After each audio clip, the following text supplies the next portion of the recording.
चुनावमा जान डेफिनेटली तयार छौँ। प्रधानमन्त्रीले आग्रह गर्नुभयो, आज तपाईँलाई आह्वान गर्नुभएको छ, चुनावको लागि युवाहरू तयार हुनु पर्यो, जनजी पुस्ता तयार हुनु पर्यो। होइन, चुनावमा जानलाई हामी डेफिनेटली तयार छौँ है। दुई मत छैन त्यसमा।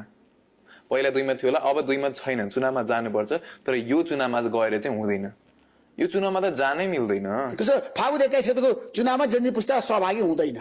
होइन, त्यो यस्तो गरौँ, त्यहाँसम्म नसोचौँ न, धेरै अगाडि पनि किन सोच्नु। हामीले हाम्रो एजेन्डा अब अहिले नै, त्योभन्दा पहिला नै गर्नु छ। नत्र त्यो हेर्नु, त्यस्तो चुनाव पनि चुनाव हुन्छ त? खोइ त हाम्रो एजेन्डा पुरा प्रत्यक्ष निर्वाचित कार्यकारी प्रधानमन्त्री आएन भने त त्यही सिस्टम रिपिट भएन।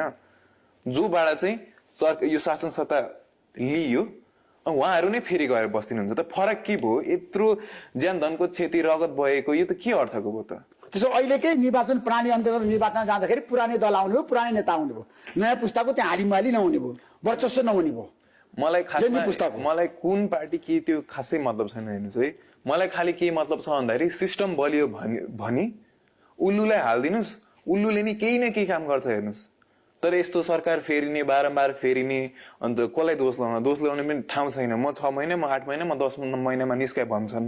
अब यस्तो भइसकेपछि त अनि के हुन्छ देशको? एउटाले ल्याएको नीति नियम अरू मान्न तयार नहुने, अर्कोले ल्याएको अर्को मान्न तयार नहुने, होइन? अनि यो भइसकेपछि त अब केही हुँदैन नि त देशमा। हामीले त यत्रो हेर्नुहोस् त विदेशिनु परेको छ कि अरू भन्दा नि। मेरो त हेर्नुहोस्, मलाई सोध्नु सबभन्दा दुःख लाग्दो कुरा यही हो। मेरो साथीहरू धेरै विदेश गइसकेका छन्, मेरो थोरै मात्र साथी